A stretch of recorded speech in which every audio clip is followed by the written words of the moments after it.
The doorbell pinged with that same tinny electronic tune that had started to feel like a personal alarm clock from hell. I flicked open my phone and checked the camera feed. There she stood again, Karen Richardson, planted on my porch like a territorial garden gnome, hands parked on her hips, one foot tapping out an impatient Morse code. Her sleek, perfectly highlighted bob swung every time she stabbed the doorbell button with manicured fury. I let out a slow breath, abandoned my coffee, and accepted that today was the day I stopped hiding. "Alex, I know you're in there." Her voice crackled through the speaker, sharp enough to cut glass. "Every single resident of Oakwood Estates is required to donate to the HOA Block Party Fund. This is not optional." I thumbed the talk button. "Morning, Karen. Like I've said before, I've read the bylaws front to back. There is nothing zilch that mandates contributions to social events. I'm opting out this year."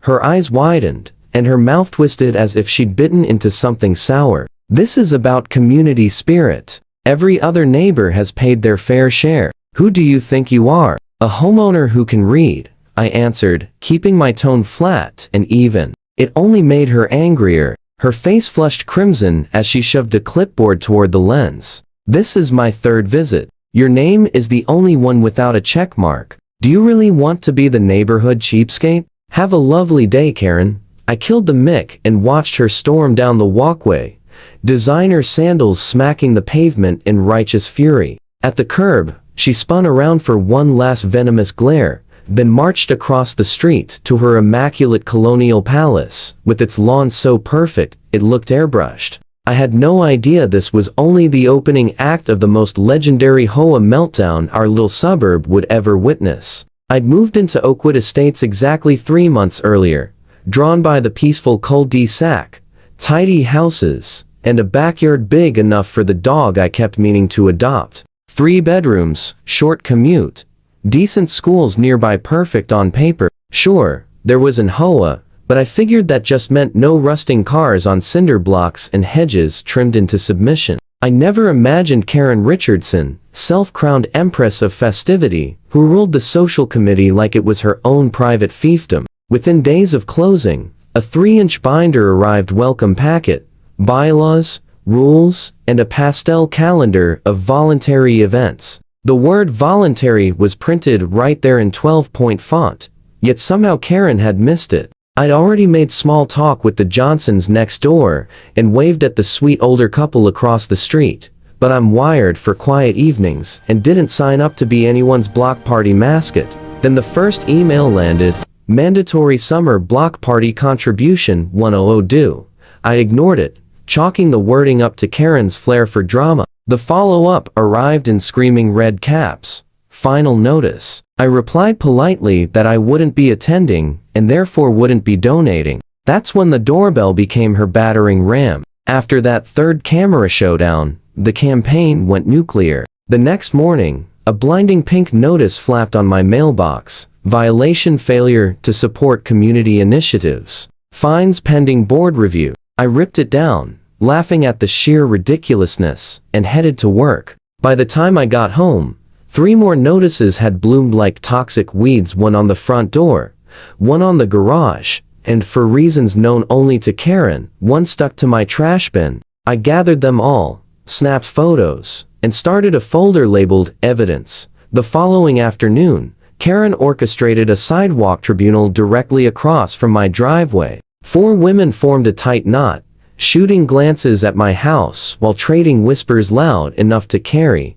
"New guy. Thinks he's special. Rules don't apply." I waved as I grabbed the mail. Debbie, at least I think that was her name, looked mortified and flicked a guilty half wave back. That evening, at precisely 7:15, the bell rang again. Karen stood flanked by her husband, Bob, a thin, bespectacled man, who always looked one stern glance away from apologizing for existing. "Alex, this has gone far enough," Karen announced in the tone people use with toddlers who won't share toys. "The party is next weekend. We can't finalize the budget until you pay your $100.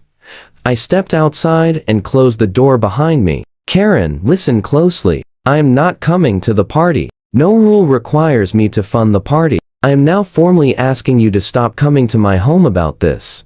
We'll fine you, she snapped, voice climbing. The board can levy fines for non-compliance. Non-compliance with what, exactly? Show me the bylaw.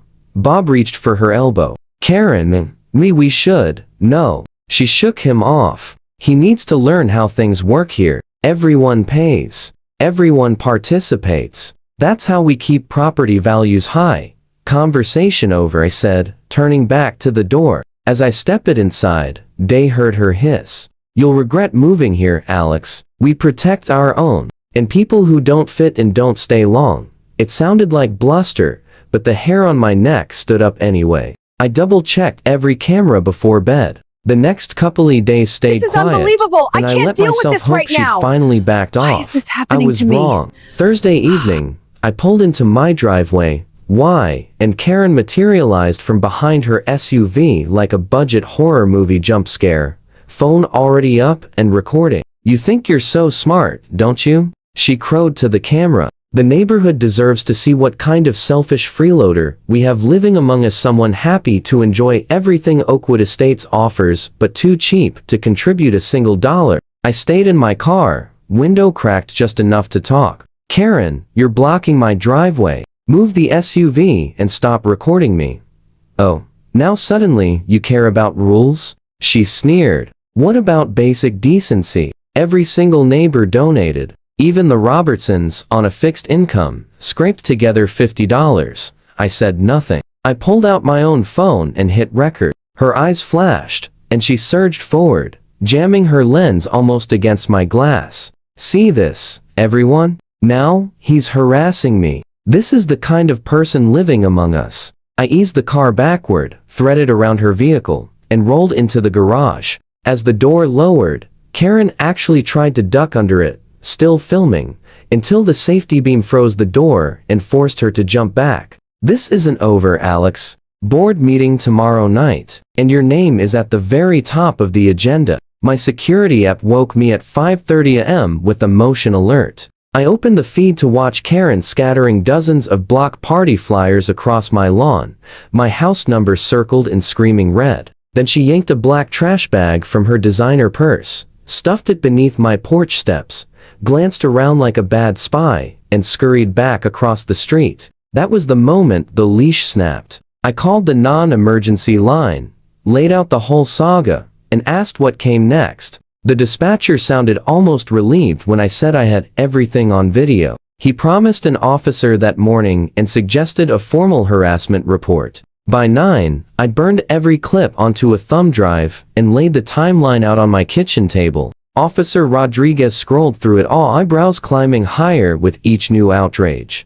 And this is from 5:30 this morning, I said, playing the lawn littering and porch stashing footage. She hid a bag of spoiled food under my steps. I'm actually worried about what comes next. Rodriguez nodded. You've documented this perfectly. That's harassment, trespassing, and littering at minimum. We need to talk to Miss Richardson. Any idea when she's usually home? My phone chimed doorbell alert. There she was again, clutching a stack of official-looking papers. Rodriguez gave me a wry smile. Perfect timing. Mind if I get the door? She opened it just as Karen raised her fist to knock. Karen's face cycled through shock, confusion, and instant calculation. Oh, a wrong house. I was just dropping off community notices, she stammered, composure fracturing. Ma'am, I'm Officer Rodriguez, County Police. We've received complaints and would like a word. Karen's mask slammed back into place.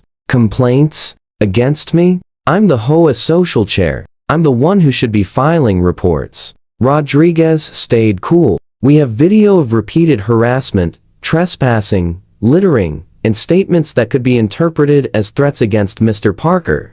That's ridiculous. I'm performing my board duties. He's the one refusing to follow community standards. Her voice climbed, drawing neighbors to their windows like it was pay-per-view. Ma'am, please lower your voice, Rodriguez said. Can you show me the section of the bylaws that makes social donations mandatory? Karen's cheeks went scarlet. It's implied. Everyone understands how things work here. Implied isn't enforceable. Rodriguez's tone stayed level. I'm instructing you to stop all contact with Mr. Parker and remove every notice you've posted." Instead of retreating, Karen doubled down catastrophically. She jabbed a finger an inch from Rodriguez's face. "Do you have any idea who I am? I'll have your sergeant on the phone in 30 seconds. You have zero authority over HOA business." Rodriguez straightened. "Step back and lower your hand, ma'am. Harassment and trespassing are absolutely police matters." Karen didn't step back.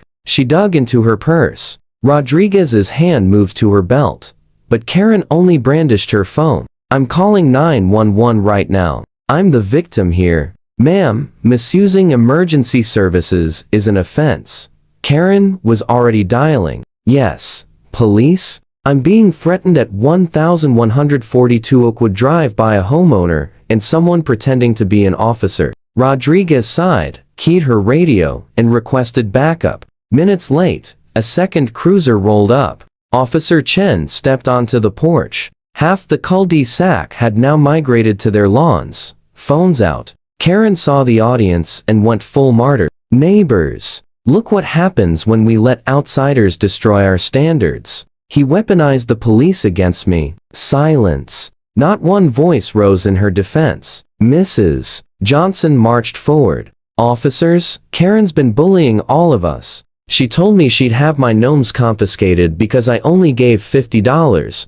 A young mom I didn't know piped up. She said my kids would be banned from the pool if I didn't pay the full 100.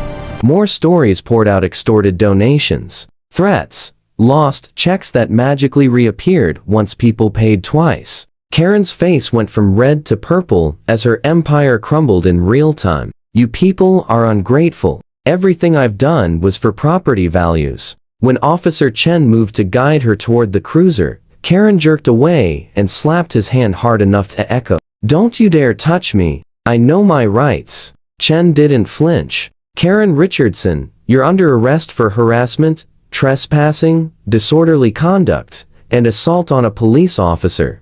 The cuffs clicked. Karen shrieked about bylaws and betrayal all the way to the car. The entire block watched in stunned, glorious silence as the cruiser rolled away. Mrs. Johnson turned to me, is shining. 5 years we've endured her. Thank you. Monday morning, a letter arrived from the actual HOA president, definitely not Karen. It apologized profusely for unauthorized actions, confirmed all social events and donations were voluntary, and announced Karen's immediate removal from the board. She ended up charged with multiple counts of harassment, trespassing, disorderly conduct, and assault on an officer. At sentencing, she still insisted she was merely passionate about community. The judge sentenced her to 6 months probation, a $1,000 fine, and the Chef's Kiss community service picking up roadside litter. The look on her face when the gavel fell is framed in my memory forever.